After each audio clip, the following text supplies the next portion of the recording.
Media మిత్రులందరూ నమస్కారం. TRS ఎమ్మెల్యేలు బీఆర్ఎస్ ఎమ్మెల్యేలు ఎవరైతే బీఆర్ఎస్ బీఫామ్ మీద గెలిచి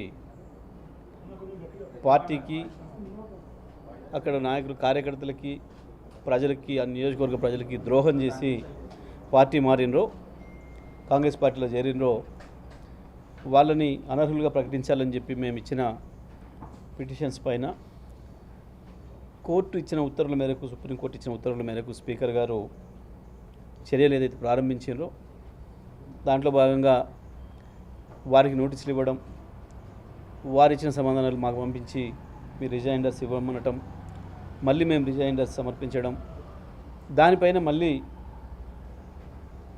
ఓవరల్ ఎవిడెన్స్తో పాటు దాని కొరకు అఫిడవిట్లు ఇవ్వండి మీరు అని చెప్పి మళ్ళీ మాకు నోటీసులు పంపించారు. దానికి సంబంధించి ఈరోజు అన్ని ఆధారాలతోని మళ్ళీ అఫిడవిట్లు మేము సబ్మిట్ చేయడం జరిగింది. గతంలో మేము ఇచ్చిన వాటిపైన సమాధానం ఇవ్వడానికి మా కోరుట్ల ఎమ్మెల్యే గారు సంజయ్ గారు ఇక్కడ లేని సందర్భంలో మేము సమయం తీసుకొని వారిపైన కూడా మేము ఇస్తామని చెప్పడం జరిగింది. దాంట్లో భాగంగా ఈరోజు వారిపైన కూడా ఎవరైనా పేరు నువ్వు ఇచ్చింది ఎవరికి గాంధీ గారి పైన ప్రకాష్ గౌడ్ గారికి సంబంధించి వాళ్ళిద్దరిపైన కూడా ఈరోజు పూర్తి ఆధారాలతో అఫిడవిట్లు సమర్పించడం జరిగింది. ఇక స్పీకర్ గారు ప్రత్యక్ష విచారణ చేయాల్సిన అవసరం ఉంది. వారు తేదీ సమయం నిర్ణయిస్తే పూర్తిగా వారిని ఎదురుగానే నిలబెట్టి వారు చేసిన ద్రోహాన్ని బయటపెట్టడానికి మేము సిద్ధంగా ఉన్నాం. తప్పకుండా ఆ విచారణ ప్రక్రియ ముగిసిన తర్వాత స్పీకర్ గారు సరైన నిర్ణయం తీసుకుంటాడని చెప్పి మేము భావిస్తూ ఉన్నాం. ఇది ఆ ప్రొసీజర్లో భాగంగా మాత్రమే జరిగిన విషయం.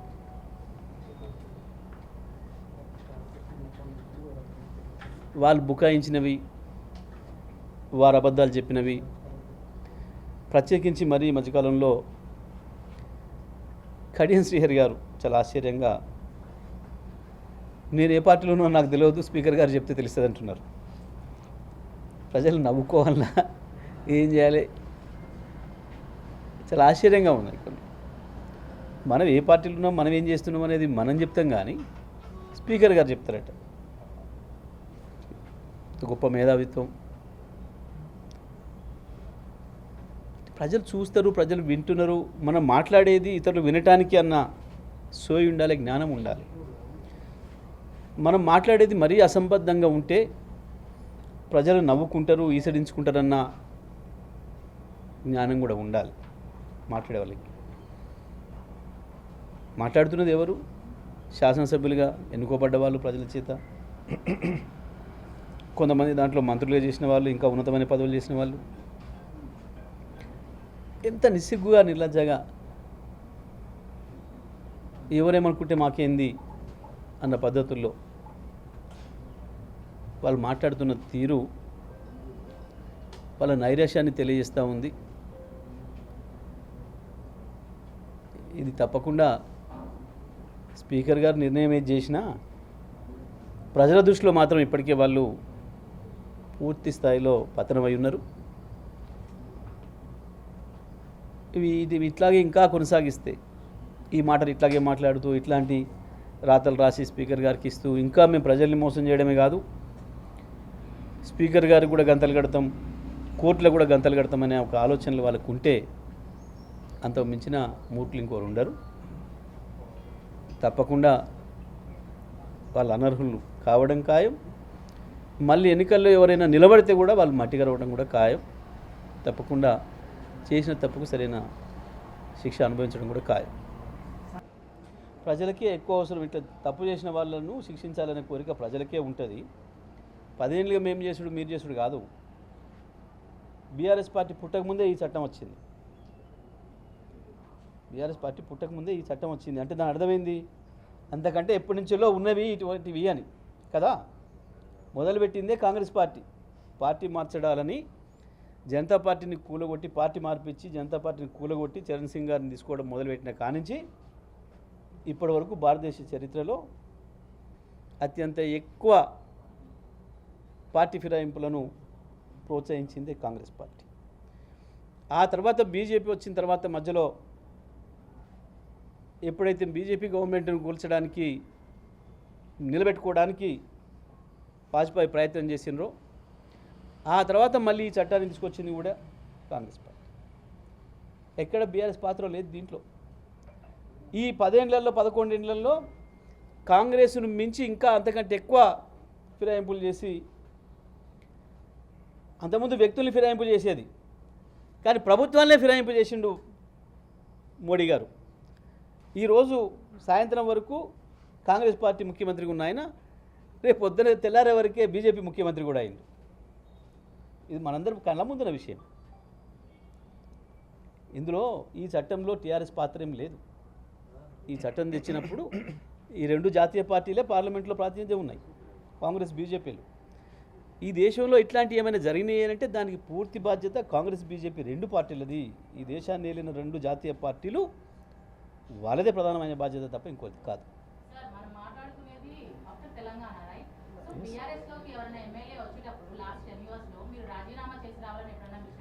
మేము విలీనం చేసుకున్నాము. విలీనానికి సరిపోయే సంఖ్యలో అయినంత మంది వరకు మేము తీసుకోలే వాళ్ళని. విలీనం సరిపోయే పద్ధతుల్లో ఇప్పుడు వీళ్ళు తెచ్చిన చట్టం ఏదైతే ఉందో ఆ చట్టం అనుమతించిన మేరకే మేము పనిచేస్తాం.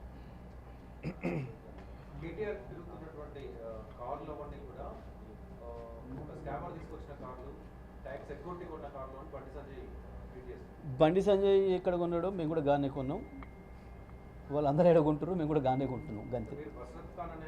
నేను ఏమంటున్నా, బండి సంజయ్ తిరిగే కార్లు ఏ షోరూంలో కొంటారో మేము కూడా అదే షోరూంలో కొంటున్నాం. సెకండరీ కూడా కొంటాం. ఇప్పుడు నువ్వు అమ్మితే నేను కొననా? ఇప్పుడు నా కారు కూడా తీసేస్తున్నాను, నేను అమ్ముతున్నాను, నువ్వు కొనవా? సింపుల్. దానికి ఏముంది? ఒక కారు ఎవరు కొనుక్కోవడం కూడా అమ్ముకోవడానికి సహజమైన విషయం. దానికి పెద్ద ఇదా? ఈ బండి సంజయ్ హోంమంత్రి కూడా పెద్ద కనిపెట్టింది ఇదా? వాస్కోడ్ గామా లేక కొలంబస్ లెక్క గత చిల్లర మాటలు చిల్లర వేషాలు.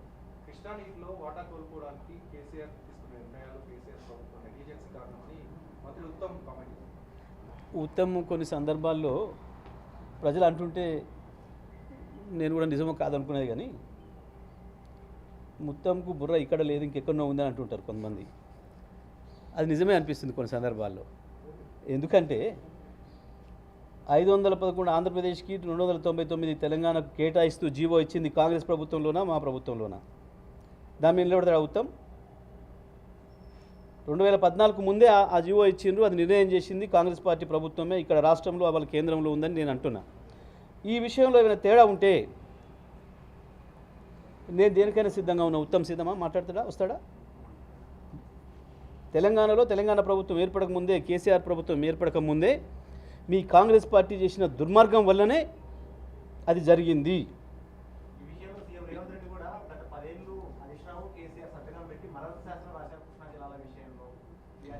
నేను ఒక మాట అడుగుతున్నా, డేట్లు తారీఖులు పెట్టుకొని కూర్చుందాం ప్రజల సమక్షంలో, చెప్పు దెబ్బలకు సిద్ధమా అంటున్నాను. నువ్వు ఉత్తమ్ కుమార్ రెడ్డి అయినా నీ ముఖ్యమంత్రి రేవంత్ రెడ్డి అయినా మేము సిద్ధంగా ఉన్నాం. చెప్పు దెబ్బలకు సిద్ధంగా ఉన్నాం. మీరు సిద్ధమేనా?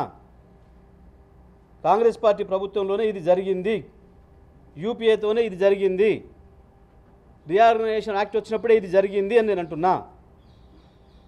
ఆ ద్రోహానికి బాధ్యులు మీరే.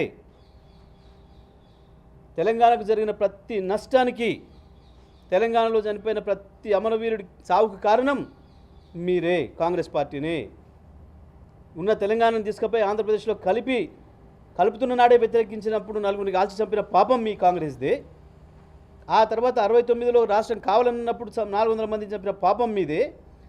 ఆ తర్వాత 2004లో పొత్తు పెట్టుకొని ఇవ్వకుండా సతాయించి ఆఖరికి కేసీఆర్ దీక్ష తర్వాత ఇచ్చినాక కూడా మళ్ళీ ఇచ్చిన ప్రకటన వెనుకకు తీసుకొని ఆంధ్రాలో కృత్రిమ ఉద్యమాన్ని సృష్టించి ఇక్కడ కూడా 400-500 మంది పిల్లలు మళ్ళీ చనిపోవడానికి కారణం కూడా మీ కాంగ్రెసే. నీళ్ళ విషయంలో జరిగిన ద్రోహమైన, నిధుల విషయంలో జరిగిన ద్రోహమైన, ఉద్యోగాల విషయంలో జరిగిన ద్రోహమైన, వీటన్నిటికీ కారణం కాంగ్రెస్ పార్టీనే తప్ప ఇంకొకరు కూడా కాదు. ఇవాళ నేను దాని మీద నిలబడున్నా. 299 తెలంగాణ కేటాయిస్తూ జీవో ఇచ్చింది కాంగ్రెస్ పార్టీ ప్రభుత్వమే ఆనాడు. దాని మీద ముఖ్యమంత్రి మాట్లాడినా, ఉత్తమ్ మాట్లాడినా ఈ తప్పుడు మాటలతో ఇంకా ప్రజల్ని మభ్యపెడదామని అనుకుంటే మీ మూర్ఖత్వం. దాని మీద మేము ఏ చర్చకైనా సిద్ధం, ఏ శిక్షకైనా సిద్ధంగా ఉన్నాం.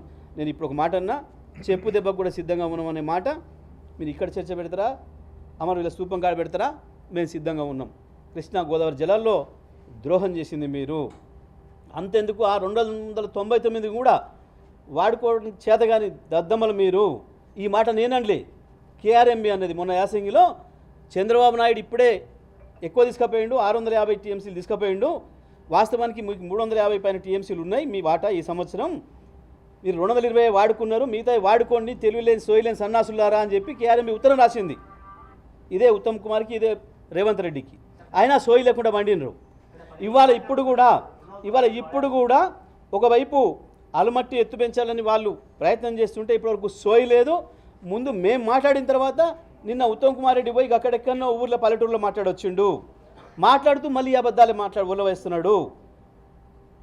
ఇవే తెలివి తక్కువ మాటలు మాట్లాడుతున్నాడు. ఒకవైపు బనకచెర్ల విషయంలో అదే ద్రోహం తెలంగాణకి కాంగ్రెస్ పార్టీతోని, కృష్ణ విషయంలో అదే ద్రోహము. ఆనాడు కేంద్రం చేతుల్లోకి తీసుకుంటుంది అని మాట్లాడితే కూడా ఇట్లనే మొదలు అబద్ధాలు ఆడినరు. కేసీఆర్ ఇచ్చిపోయిండు అని చెప్పిండ్రు. నల్గొండ జిల్లా ప్రజలు చెప్పులతో కొట్టిన తర్వాత 1,00,000 మంది మీటింగ్ పెట్టి అప్పుడు అసెంబ్లీలో తీర్మానం పెట్టినరు, లేదు మేము ఇవ్వము అని. అంతకుముందు ఏం మాట్లాడినారు? నెల రోజులు కేసీఆర్ ఇచ్చేసిపోయింది అప్పుడే మాట్లాడినారు. ఇచ్చిన కేసీఆర్ ఇచ్చిన తర్వాత మళ్ళీ అసెంబ్లీ తీర్మానం ఎట్లా పెట్టినాం, మేము ఇవ్వడానికి సిద్ధంగా లేము అని. ప్రజలు చెప్పు దెబ్బలు కొడితే తప్ప కాంగ్రెస్ పార్టీకి సోయి వస్తలేదు, ముఖ్యమంత్రికి ఉత్తమ్ కుమార్కి సోయి వస్తలేదు. అందుకే నదుల నీళ్ళ విషయంలో తెలంగాణ హక్కుల్ని కాపాడాలంటే కేసీఆర్ బీఆర్ఎస్ పార్టీనే తెలంగాణ ప్రజలే రక్షించుకోవాలి తప్ప ఈ ద్రోహులతో కాదు.